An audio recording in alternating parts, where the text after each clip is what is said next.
नमस्कार दोस्तों, के न्यूज में आपका स्वागत है। मैं हूं प्रबुद्ध चौहान और आप देख रहे हैं खास पेशकश राजकाज में आज बात करेंगे राजस्थान विधानसभा चुनाव की। राजस्थान में 23 में जो बेस्ट, क्या वही 24 में बेस्ट साबित होगा? राजस्थान में सीएम अशोक गहलोत और सचिन पायलट दिखावे के तौर पर ही सही फिलहाल एक मंच पर हैं। सचिन पायलट बार बार कह रहे हैं कि राजस्थान में कांग्रेस की सरकार रिपीट होगी, जबकि 2 महीने पहले यही सचिन पायलट सीएम गहलोत पर करप्शन के आरोप लगाकर हिसाब मांग रहे थे। सचिन पायलट के रुख में बदलाव केसी वेणुगोपाल के ठोस आश्वासन के बाद आया है, या फिर सचिन पायलट ने हवा का रुख देखते हुए अपनी रणनीति बदल ली है? सियासी जानकार अलग अलग मायने निकाल रहे हैं। कुछ लोगों का कहना है कि पायलट सोची समझी रणनीति के तहत ऐसा कर रहे हैं। पायलट जानते हैं कि गहलोत पर हमले करने से कोई फायदा नहीं मिलेगा। पायलट अपने समर्थकों के लिए ज़्यादा से ज़्यादा टिकट चाहते हैं, जबकि कुछ लोगों को का कहना है कि राजनीति में कब क्या हो जाए कहा नहीं जा सकता। कांग्रेस पायलट के समर्थकों को टिकट देने का जोखिम नहीं लेना चाहती थी। आपको बता दें कि साल 2020 में सचिन पायलट ने कांग्रेस के खिलाफ बगावत कर दी थी। पायलट ने अपने करीब 19 विधायकों के साथ वो अलग हो गए थे। ऐसे में कांग्रेस आला कमान इस बार पायलट समर्थकों को टिकट देने में फूंक फूंक कर कदम रख रही थी। सियासी जानकारों का कहना है कि कांग्रेस की सरकार रिपीट होने की स्थिति में सीएम गहलोत ही चौथी बार सीएम बनने का दावा पेश कर सकते हैं। ऐसे में सचिन पायलट बगावत कर सकते हैं। इस बार बीजेपी पूरी तरह से सचिन पायलट का साथ देगी। कांग्रेस के रणनीतिकार इस पायलट की इनकी बगावत को रोकने का चुनाव से पहले ही पुख्ता इंतजाम कर रहे थे। हालांकि ये सब चुनाव परिणाम के बाद होता आया है, लेकिन बदली हुई परिस्थितियों में कांग्रेस बेहद सावधान है, क्योंकि राजस्थान में फाइट बहुत टाइट है। सबसे पहले आपको दिखाते हैं ग्राफिक्स के माध्यम से कि बीजेपी और कांग्रेस की कौन सी सीटें फिक्स मानी जाती हैं और इन सीटों पर किस पार्टी ने कब से अपना कब्जा लगातार बनाए रखा है। कांग्रेस की 21 और बीजेपी की 60 सीटें फिक्स ही रहती हैं। मतलब बची हुई 119 सीटों पर सूबे में हार जीत तय होती है और इन सीटों पर जीत हासिल करने के बाद ही पार्टी सत्ता में पहुंचती है। बीजेपी विधानसभा चुनाव में बीजेपी को 5 बार पाली में जीत मिली है, जबकि 4 बार उदयपुर, लाडपुरा, रामगंज, मंडी में जीत मिली और 4 बार ही सोजत, झालरापाटन, खानपुर, भीलवाड़ा में जीत मिली। 4 बार ही ब्यावारा, फुलेरा, सांगानेर, रेवदर, राजसमंद में जीत मिली। 4 बार ही नागौर में जीत दर्ज की गई और साथ ही कोटा साउथ में भी जीत मिली। 4 बार ही बूंदी, सूरसागर, भीनमाल, अजमेर नॉर्थ, अजमेर साउथ में जीत मिली। 4 बार ही मालवीय नगर, रतनगढ़, विद्याधर नगर, बीकानेर ईस्ट में जीत मिली और 4 बार ही सिवाना, अलवर सिटी में बीजेपी को जीत मिली। जबकि आसीन में 3 बार बीजेपी ने जीत दर्ज कराई, जबकि 33 सीटों पर 2 बार बीजेपी को जीत मिली। कांग्रेस 5 बार जोधपुर की सरदारपुर सीट से कांग्रेस को जीत मिली। 3 बार बड़ी सीट झुंझुनू में बागीदौरा, सपोटरा, बाड़मेर में जीत दर्ज की गई। गुड़ा मलानी ने फतेहपुर में कांग्रेस ने 3 बार जीत दर्ज कराई। 3 बार ही ढींग कुमार, सांचौर, बड़ी सादड़ी, चित्तौड़गढ़ में जीत मिली। कोटपुतली, सरदार शहर सहित 13 सीटों पर कांग्रेस को जीत मिली। उदयपुर में 25 साल से कांग्रेस का खाता नहीं खुला और 51 साल में 11 चुनाव हुए, लेकिन कांग्रेस सिर्फ 1985, 1998 में जीती थी और इसी तरह फतेहपुर में 1993 के चुनाव में आखिरी बार भंवरलाल जीते थे और उसके बाद बीजेपी कभी नहीं जीत पाई। बस्ती में कांग्रेस 1985 में अंतिम बार जीती थी। केंद्र में मोदी सरकार हर हाल में राजस्थान को अपने पास रखना चाहती है। अभी तक जो सर्वे हुए हैं, 5 राज्यों में सिर्फ बीजेपी को राजस्थान से ही उम्मीद है। राजनीतिक विश्लेषकों का कहना है कि आमतौर पर रिजल्ट के आधार पर ही रणनीति बनाई जाती है, लेकिन इस बार कांग्रेस संभल कर खेल खेल रही थी। चुनाव बाद किसी भी दल को बहुमत नहीं मिलता है तो कांग्रेस में तोड़फोड़ की सबसे ज्यादा संभावना रह सकती है। कांग्रेस आरोप लगाती रही है कि मोदी, अमित शाह कांग्रेस में तोड़फोड़ के लिए जांच एजेंसियों का दुरुपयोग करते हैं। कांग्रेस इस बार नहीं चाहेगी कि उनके यहां तोड़फोड़ हो। राजस्थान में गहलोत पायलट के बीच ही मुख्यमंत्री की कुर्सी को लेकर चुनाव से पहले ही शीत युद्ध की स्थिति बनी रही। राजस्थान में सीएम कुर्सी को लेकर गहलोत पायलट की लड़ाई सड़कों पर भी दिखाई दी थी। सियासी जानकारों का कहना है कि अपनी सरकार के खिलाफ अनशन और पदयात्रा के बाद अब पायलट के अगले कदम से इनकार नहीं किया जा सकता। ऐसे में राजस्थान में चुनाव को देखते हुए कांग्रेस के सामने सबसे बड़ा टास्क सचिन पायलट पर कंट्रोल का है। अगर कांग्रेस कर्नाटक की जीत को राजस्थान में दोहराना चाहती है तो इन दोनों दिग्गजों को एक सम्मानजनक समझौते तक पहुंचाने के सिवा उसके पास कोई दूसरा विकल्प नहीं है। पहले राजस्थान विधानसभा चुनाव की तारीख 23 नवंबर को निर्धारित की गई थी, लेकिन भारत के चुनाव आयोग द्वारा इसे कई बड़े पैमाने पर शादियों के कारण बदल दिया गया था। 23 तारीख को सामाजिक कार्यक्रम होने हैं। वर्तमान राजस्थान विधानसभा का कार्यकाल जनवरी 2024 में समाप्त होगा। राजस्थान विधानसभा चुनाव 200 विधानसभा क्षेत्रों में होंगे। राजस्थान चुनाव में बीजेपी और मौजूदा कांग्रेस के बीच कांटे की टक्कर होगी। राजस्थान में गहलोत पायलट के बीच ही मुख्यमंत्री की कुर्सी को लेकर चुनाव से पहले ही शीत युद्ध था। राजस्थान में सीएम कुर्सी को लेकर गहलोत पायलट की लड़ाई सड़कों पर आ गई थी। पेपर लीक मामले में भी दोनों आमने सामने आ चुके हैं। ऐसे में आपसी फूट पार्टी को नुकसान पहुंचा सकती है। राहुल गांधी एक कुशल शूटर, फुटबॉलर, मार्शल आर्ट, उत्कृष्ट तैराक और ट्रैकर रहे हैं, लेकिन वो क्रिकेट नहीं जानते। हालांकि राजनीति की दुनिया में अक्सर दोस्तों और दुश्मनों को समान रूप से परेशान करने के लिए राहुल दूसरा यानी ऑफ स्पिन बॉल जो दूसरी तरफ टर्न हो फेंकने की कला में महारत हासिल कर रहे हैं। राहुल की जाति आधारित जनगणना, महिला आरक्षण विधेयक में कोटा के भीतर कोटा की जोरदार वकालत और राजस्थान में कांग्रेस की संभावनाओं पर एक टिप्पणी उनकी आश्चर्यचकित करने की अलौकिक क्षमता और राजनीति के प्रति उनके परंपरागत रवैये की ओर इशारा करती है। हाल ही में एक मीडिया कॉन्क्लेव में राहुल ने राजस्थान, छत्तीसगढ़, मध्य प्रदेश और तेलंगाना विधानसभा चुनावों में अपनी पार्टी की संभावनाओं पर बात की थी। हम राजस्थान में बहुत करीब हैं और हमें लगता है कि हम जीत जाएंगे। यही बात बीजेपी भी अंदर खाने कह रही है। कांग्रेस के सत्ता वाले राजस्थान में जीत को लेकर राहुल की आशावाद की कमी ने राज्य भर के कई कांग्रेस नेताओं को परेशान कर दिया था। निजी तौर पर महत्वपूर्ण पदों पर बैठे कुछ पार्टी के नेताओं ने राहुल की टिप्पणियों की तुलना युद्ध में हार मानने वाले सेना के जनरल तक से कर दी थी। कुछ लोग राहुल की टिप्पणी को 25 सितंबर 2022 के बाद से अशोक गहलोत के नेतृत्व में उनके विश्वास की कमी का एक और संकेत मानते हैं। जब मुख्यमंत्री ने जयपुर में कांग्रेस विधायक दल की बैठक की अनुमति नहीं दी थी, हालांकि इसके बाद के घटनाक्रम में गहलोत ने माफी मांगी थी, लेकिन वो कांग्रेस अध्यक्ष पद के चुनाव की दौड़ से बाहर हो गए थे। कांग्रेस पार्टी के 4 राज्यों में राहुल ने जीत का दावा किया है। सुनिए क्या कहा था राहुल गांधी ने। मैंने आपसे कहा कि बीजेपी के 10 स्टेट्स हैं, एक उनका ओबीसी चीफ मिनिस्टर है, तो मध्य प्रदेश में उनकी सरकार जारी है, राजस्थान में भी सरकार जारी है, छत्तीसगढ़ में भी जारी है, तेलंगाना में जारी, सॉरी उल्टा बोल दिया छत्तीसगढ़ में हमारी सरकार है, आ रही है। आपने कंफ्यूज कर दिया मुझे। राजस्थान में आ रही है, छत्तीसगढ़ में आ रही है, मध्य प्रदेश में जा रही है, तेलंगाना में उनकी जा रही है, हमारी आ रही है। नहीं, सीरियसली कहूं तो माहौल बहुत पॉजिटिव है और मैं चारों जो हमारे स्टेट्स हैं उनके बारे में कह सकता हूं। जो गहलोत जी ने हेल्थ केयर का स्ट्रक्चर जो बनाया है, शायद वो दुनिया में एक ऐतिहासिक हेल्थ केयर का सिस्टम राजस्थान की सरकार ने बनाया है। राहुल गांधी ने हाल ही में कहा था, हम शायद तेलंगाना जीत रहे हैं, हम निश्चित रूप से मध्य प्रदेश, छत्तीसगढ़ जीत रहे हैं, हम राजस्थान में बहुत करीब हैं। कांग्रेस के सत्ता वाले राजस्थान में जीत को लेकर राहुल की आशावाद की कमी ने राज्य भर के कई कांग्रेस नेताओं को परेशान कर दिया था। पिछले कुछ हफ्तों से पायलट राजस्थान में लो प्रोफाइल बनाए हुए हैं, लेकिन मुख्यमंत्री पद के लिए उनकी दावेदारी कम नहीं हुई है। राजस्थान में कुछ पुराने लोग सोचते हैं कि कर्म गहलोत का साथ नहीं छोड़ रहे हैं। दूसरे शब्दों में कहें तो उन्हें अनुभवी हरिदेव जोशी का विरोध और उनके साथ किया गया व्यवहार उन्हें परेशान कर रहा है। 1980 के दशक में जब जोशी मुख्यमंत्री थे, तब गहलोत कांग्रेस प्रदेश के अध्यक्ष थे और राजीव गांधी कांग्रेस के राष्ट्रीय अध्यक्ष और देश के प्रधानमंत्री दोनों थे।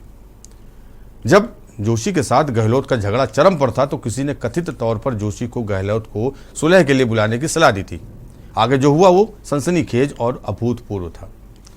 हाल ही में पारित महिला आरक्षण विधेयक में जाति आधारित जनगणना और ओबीसी कोटा के लिए राहुल के उत्साही समर्थन ने कई कांग्रेसी अंदरूनी लोगों को आश्चर्यचकित कर दिया था। रिकॉर्ड के लिए सबसे पुरानी पार्टी ऐतिहासिक रूप से जाति आधारित राजनीति का विरोध करती रही है। 1980 में अपनी शानदार वापसी करते हुए इंदिरा गांधी ने एक नारा दिया था, जात पर न पात पर, मोहर लगेगी हाथ पर। इसका मतलब था कि जाति या समुदाय के लिए वोट न करें, बल्कि उस हाथ के लिए करें जो स्थिरता लाता है। पार्टी के अंदरूनी सूत्रों के एक वर्ग का दावा है कि राजस्थान, छत्तीसगढ़, मध्य प्रदेश और तेलंगाना के विधानसभा चुनावों के नतीजे इस आंतरिक संघर्ष पर फिलहाल असर डालेंगे। राहुल पूरे जोर शोर से जाति आधारित राजनीति का समर्थन कर रहे हैं और भारत के बारे में एडमंड बर्क के आकलन से सहमत प्रतीत होते हैं। इस देश में धर्म के कानून, भूमि के कानून और सम्मान के कानून सभी एक में एकजुट और समेकित हैं और एक व्यक्ति को हमेशा के लिए नियमों से बांध देते हैं।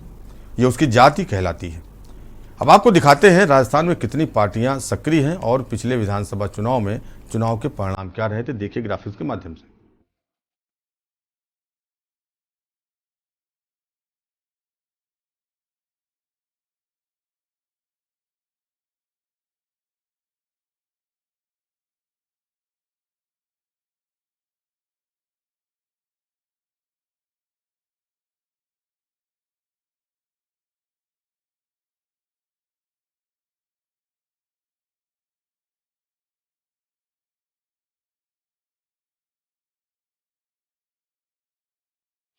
चुनाव आयोग देश भर में हर चुनाव की तारीखों की घोषणा से लेकर नतीजों तक अभिभावक निकाय के रूप में संचालन करता है और निगरानी करता है। ये स्थिति की समीक्षा करने के लिए चुनाव की तारीख की घोषणा करने से पहले राज्यों में अपनी टीम भेजता है, ताकि ये विचार किया जा सके कि क्या कोई परीक्षा आदि है, क्योंकि शैक्षणिक संस्थानों का उपयोग विशाल चुनाव प्रक्रिया में किया जाता है।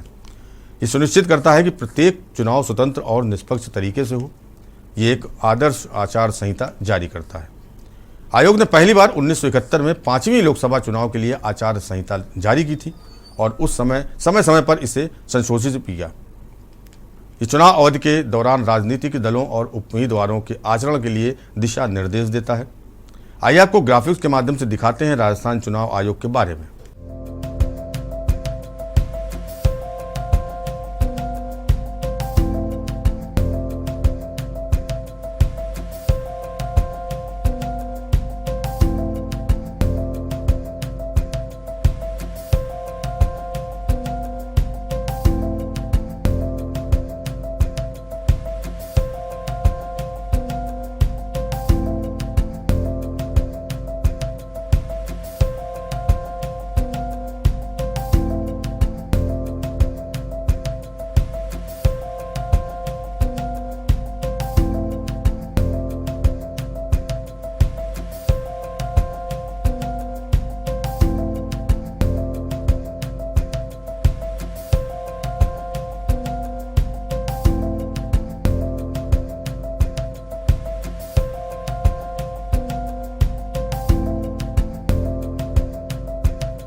बीते महीने राजस्थान कांग्रेस के प्रदेश अध्यक्ष गोविंद सिंह डोटासरा की संपत्तियों पर ईडी ने छापेमारी की थी। साथ ही सीएम अशोक गहलोत के बेटे वैभव गहलोत को ईडी ने समन भेजा। इस पर राजस्थान के सीएम अशोक गहलोत का बयान सामने आया था। गहलोत ने कहा था कि अब स्थिति चिंताजनक हो गई है। गहलोत ने ईडी पर भी निशाना साधा था और कहा था कि मैंने सुना है कि ईडी अधिकारी 1 साल से अपने परिवारों को छत्तीसगढ़ में स्थानांतरित कर चुके हैं और वहां किराए पर रह रहे हैं, क्योंकि उन्हें हर दिन छापेमारी करनी पड़ती है। सीएम गहलोत ने केंद्र सरकार पर कटाक्ष करते हुए कहा था कि वो नहीं चाहती कि गरीबों, किसानों और महिलाओं को कांग्रेस द्वारा प्रदान की गई गारंटी से लाभ मिले, इसलिए हमें परेशान किया जा रहा है। डोटासरा के आवास पर प्रवर्तन निदेशालय की छापेमारी पर प्रतिक्रिया देते हुए कांग्रेस अध्यक्ष मल्लिकार्जुन खड़गे ने भी भाजपा पर हमला बोला था। सोशल मीडिया प्लेटफॉर्म एक्स पर खड़गे ने लिखा था कि चुनाव आते ही ईडी, सीबीआई, आईटी आदि भाजपा के असली पन्ना प्रमुख बन जाते हैं। राजस्थान में अपनी निश्चित हार को देखते हुए भारतीय जनता पार्टी ने चला है अपना आखिरी दांव। उन्होंने ये भी कहा था कि छत्तीसगढ़ के बाद अब राजस्थान में भी विधानसभा चुनाव प्रचार में उतरने वाले कांग्रेस नेताओं के खिलाफ ईडी ने कार्रवाई शुरू कर दी है। मोदी सरकार की तानाशाही लोकतंत्र के लिए घातक है। हम एजेंसियों के दुरुपयोग के खिलाफ लड़ते रहेंगे और जल्द ही जनता भाजपा को करारा जवाब देगी। इससे एक दिन पहले प्रवर्तन निदेशालय ने वरिष्ठ अध्यापक द्वितीय श्रेणी प्रतियोगी परीक्षा 2022 के पेपर लीक मामले में राजस्थान कांग्रेस प्रमुख गोविंद सिंह डोटासरा के आवास पर छापेमारी की थी।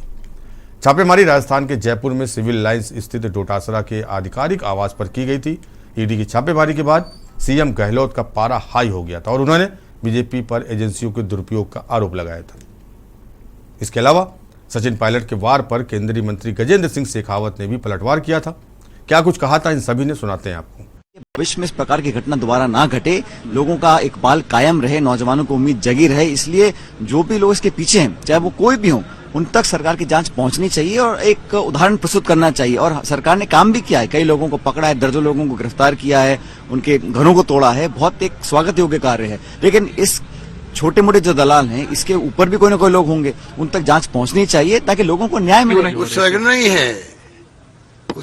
है जिनके ऊपर कार्रवाई करी है, और वो नाम बता देंगे हमें नेता लोग, तो हम उनके ऊपर कार्रवाई कर देंगे। हम तो हमारे कुल यही सोच है कि जिसने ये सब षड्यंत्र किए हैं, जिसने ये पेपर आउट करने के लिए जो मिलीभगत करते हैं, उनके तय तक पहुंचे और हम पहुंचे भी हैं, आगे भी छोड़ेंगे नहीं हम लोग। राजस्थान की सियासत में इन दिनों अजब गजब माहौल देखने को मिल रहा है। 25 नवंबर को होने वाले विधानसभा चुनाव में जीत के लिए कांग्रेस और भारतीय जनता पार्टी दोनों ही पूरी शिद्दत के साथ जुटी हुई हैं। बीजेपी ने जहां इस बार जीत सुनिश्चित करने के लिए अपने 7 सांसदों को भी प्रत्याशी बनाया है, तो वहीं कांग्रेस की मौजूदा सरकार ने वादों का पिटारा खोल दिया है। दोनों ही अपनी अपनी जीत का दावा कर रही हैं, लेकिन इन सबके बीच सिक्के का दूसरा पहलू भी है जो पर्दे के पीछे है और दोनों ही दलों में है। जी हाँ, हम बात कर रहे हैं पार्टी की अंदरूनी कलह की। इस समस्या से दोनों ही पार्टी परेशान है और इससे इनका खेल भी बिगड़ सकता है।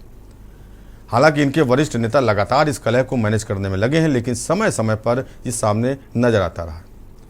यहाँ समझते हैं कांग्रेस और बीजेपी में क्या है कलह और कैसे ये पहुंचा सकते हैं दोनों ही पार्टियों को नुकसान। अगर बीजेपी की बात करें तो बीजेपी के अंदर का घमासान नुकसानदायक साबित हो सकता है। बीजेपी के अंदर का ये घमासान चुनाव की तारीख के ऐलान से 1-2 महीने पहले से नजर आने लगा था। पार्टी ने यहाँ जब से चुनावों की तैयारियां शुरू की, तब से ही पार्टी की वरिष्ठ नेता और 2 बार सीएम रह चुकी वसुंधरा राजे साइड लाइन करती नजर दी। वो ना बीजेपी के पोस्टरों में नजर आती थी और ना ही बड़ी जनसभाओं में। ये कलह चुनाव की तारीखों के ऐलान के बाद और बढ़ गई। बीजेपी आलाकमान के इस बार सीएम फेज का ऐलान न करने से वसुंधरा राजे के समर्थक और नाराज हो गए हैं। इसके बाद पूर्व सीएम राज्य के खेमे के कई विधायकों की टिकट कटने से मामला और बिगड़ गया। टिकट को लेकर और वसुंधरा राजे को किनारे किए जाने को लेकर राज्य के कई इलाकों में पार्टी कार्यकर्ता विरोध करते नजर आए। अगर पार्टी की यह आंतरिक कलह समय रहते ठीक नहीं होती तो वसुंधरा के समर्थक, वोटर और पार्टी कार्यकर्ता बीजेपी से दूरी बना सकते हैं। ऐसी स्थिति में बीजेपी के लिए जीत आसान नहीं होगी। ऐसा नहीं है कि नतीजे आने के बाद सब कुछ ठीक हो जाएगा। वसुंधरा राजे का खेमा नतीजा आने के बाद भी पार्टी की चिंता बढ़ा सकता है। अगर वसुंधरा को उचित जिम्मेदारी न मिलने की स्थिति में उनके समर्थक विधायक बागी हो गए और बागी हो भी सकते हैं। कांग्रेस की बात करें तो कांग्रेस में भी कलह कम नहीं है। कांग्रेस की स्थिति बीजेपी जैसी ही है। राज्य में सीएम अशोक गहलोत और सचिन पायलट के बीच ही तकरार जग जाहिर है। करीब 2 साल पहले सचिन पायलट और उनके समर्थक विधायकों ने जिस तरह बागी होकर मोर्चा खोल लिया था, उससे सरकार संकट में आ गई थी। हालांकि पार्टी आलाकमान ने चीज़ों को संभाल लिया था, लेकिन दोनों की तकरार जारी रही और समय समय पर दिखाई भी देती रही। अब भी ये कलह कभी कभी नजर आती रही। अशोक गहलोत जहां सीएम की कुर्सी छोड़ना नहीं चाहते, तो वहीं सचिन पायलट के समर्थक अब उन्हें सीएम देखना चाहते हैं। इसके अलावा टिकट कटने से भी कई नेता नाराज हैं और लगातार पार्टी के खिलाफ विरोध कर रहे हैं। पार्टी में अगर फिर से सीएम की कुर्सी को लेकर सचिन पायलट और अशोक गहलोत आमने सामने होंगे, तो इस बार भी फिर से दोनों खेमों के विधायक एक दूसरे के खिलाफ मोर्चा खोल सकते हैं। यह स्थिति पार्टी को नुकसान पहुंचा सकती है। कांग्रेस के लिए भी जीत के बाद भी चीजों को मैनेज करने की चुनौती रहेगी। नतीजे आने के बाद भी अगर पायलट और गहलोत खेमे में के विधायक आपस में लड़ते नजर आए, तो यहाँ मध्य प्रदेश जैसी स्थिति भी नजर आ सकती है, जहां 2019 में ज्योतिरादित्य सिंधिया ने अपने समर्थक विधायकों के साथ मोर्चा खोलते हुए बीजेपी का दामन थाम लिया था। टिकट कटने से नाराज नेता जो अभी विरोध प्रदर्शन कर रहे थे और निर्दलीय लड़ने या दूसरे दल में जाकर चुनाव में उतरने की बात कह रहे थे, ये लोग भी पार्टी को नुकसान पहुंचा सकते हैं। राजकाज में आज फिलहाल इतना ही। देश और दुनिया की बाकी खबरों के लिए देखते रहिए के न्यूज इंडिया। और मुझे दीजिए इजाज़त। नमस्कार।